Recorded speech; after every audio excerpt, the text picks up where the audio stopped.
Dozens of neighbors and business owners in Long Beach have reached out to NBC4 to report they, too, are dealing with trash and a lot of it. All right, this is an update to a story we first brought you yesterday. NBC4's McCallum Medina joins us live with more on what he's hearing from the community. And, Mac, we understand some people are taking matters into their own hands.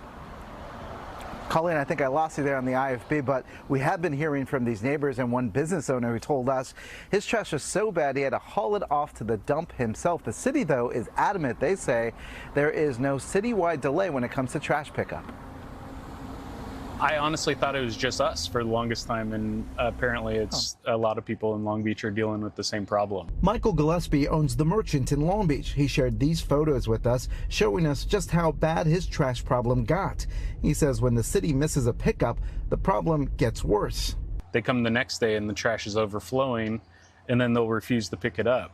And it's like, it's not our fault that it wasn't picked up. It got so bad, he says he eventually got the job done himself. It gets to the point where I got to load it all into my truck and take it to the dump because I can't get the city to come pick it up. He says they've added a second day of service, but still sometimes deals with the missed pickups. I put it out there. City missed it. Danica Sierra says her organics went about a week without being picked up, leaving food and yard waste sitting outside in the summer heat.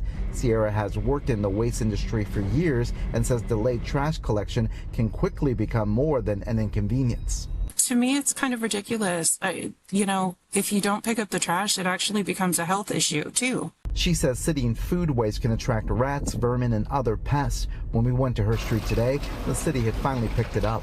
The city says all of its budgeted refuge operator positions are filled, but illness, work-related injuries, and scheduled time off have recently left it short as many as 35 to 40% of available operators on some days.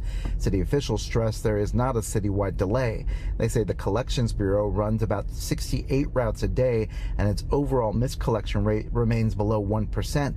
The city says it recently averaged 4 missed organic routes and 1 missed refuge route per day. Sierra says that's exactly why there should be a backup plan. If there's somebody on vacation, then there should be somebody there to cover them.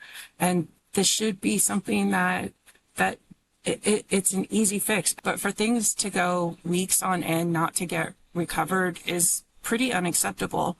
The city says service has improved over the past 2 weeks and it's recruiting part-time refuge operators, though none have started to work. Officials say all collection work is currently being performed by city employees, but people we talk to say they want a longer-term solution. Hire more people if you have to. You know, I know we're in a severe budget crisis, but there's got to be a solution. You know, find the solution. This is a simple service that needs to be provided to all the residents of Long Beach, and they're dropping the ball. Now, despite hearing from these other neighbors and more other business owners as well, the city again is adamant, saying there is no citywide delay when it comes to trash pickup. They say they're continuing to look for more work to make sure things go a little bit smoothly. And again, they say they hope everything will be back to normal, whatever that is, at the end of August. We're live in Long Beach. I'm McCallum Medina, NBC4 News. Mac, thank you.